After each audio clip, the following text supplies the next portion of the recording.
my beautiful girlfriend agreed to once more be the question asker, and the topic is Italy.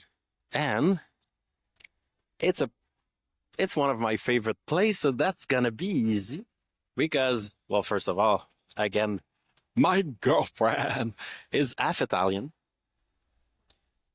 comes from the womb of Sicily, and half come from the womb of Sicily. The other half come from the womb of Budapest. and but before I knew her, I went and spent a long time, like a month in Italy, and it was a pretty good time. We arrived, a bunch of guys from Quebec, met two girls from Quebec, then rented an entire room with four beds. We were six. We just six. We just like put all the beds together, slept six in four bed that made a giant two king size bed. If we could save $10 and reinvest it in money back then, we would. So anyway, we had a great time in Rome, and then Florence, Venice. Uh, where else? Pisa. Got the picture with the leaning tower, the classic.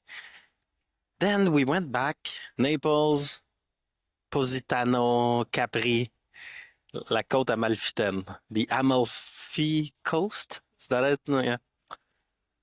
Loved it again. Food is incredible.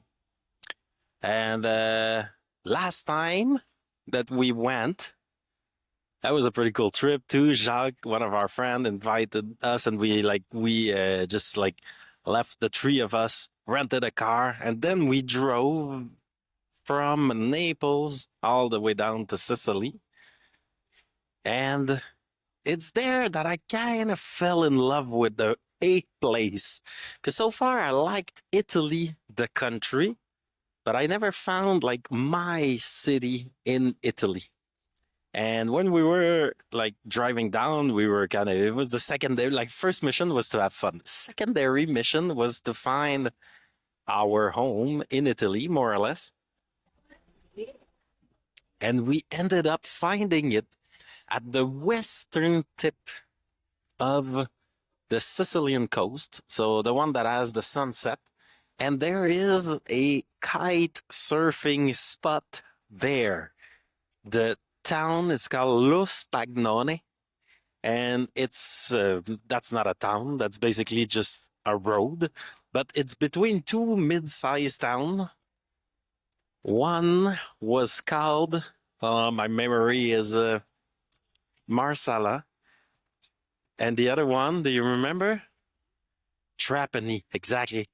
And actually, there are flights with Ryanair that land at the military airport that is there. So we want to go back. We rented a house for a week, and we would just like go. Chuck and I were like old Italian men, chilling at coffee for hours, talking shit till the church would ring their bells at noon for about 17 minutes.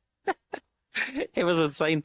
So we were like, oh, 11:59, time to go.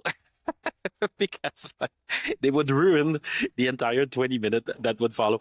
But great town. It's there that I had my first kite surfing lesson. And the first time you get this giant like balloon like in your hands, you're like, hey, this is so big. And then with two people, you can like one is at the end, he drops it in the air, and then you have like a kite, a giant kite that is tied to you. And like this is not so good. And it like, okay, let's take it slow, a little to the left, a little to the right. And then at some point you do something you're not supposed to. The kite went like, and then I flew like just like scraped the top of the water like for 20 meters. All right. I was like, oh. So now they are selling, that's some kind of frog, dried frog. That's good. That's good branding right there. The dried frog have a sound.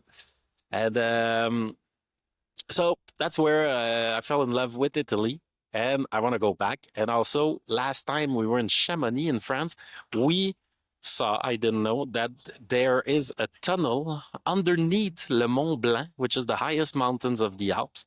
And there's a tunnel that you just like, you exit on the other side in Italy. So, how cool is that?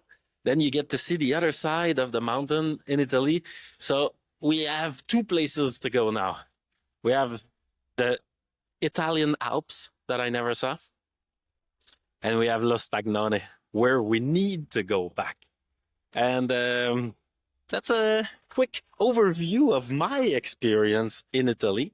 And I skipped over a few stories that I'll be able to tell in a future, like camera, microphone, podcast thingy. But I'm ready to take a few questions on Italy.